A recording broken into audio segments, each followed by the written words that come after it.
This year's Downy Tennis Classic is definitely full of quality. We're going to have some very competitive quarterfinal matches. Even some first round matches look very tough on paper. But it just shows that people are looking forward to this event every year. It's definitely grown from strength to strength. As you can see, we have a lot of sponsors this year. So the quality of the event is definitely world class.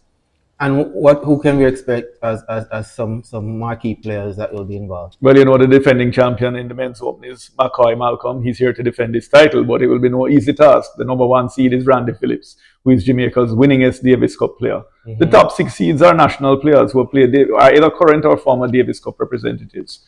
We also have Dwayne Pagan, Jeremy Miller, David Goldsmith, Matthew Rodriguez, among our top 8 players, and of course Davian Burrell as well, who is someone who we expect to represent Montego Bay well. And how preparations? Do you think all is ready? You're in tip-top shape and ready? We're ready to go.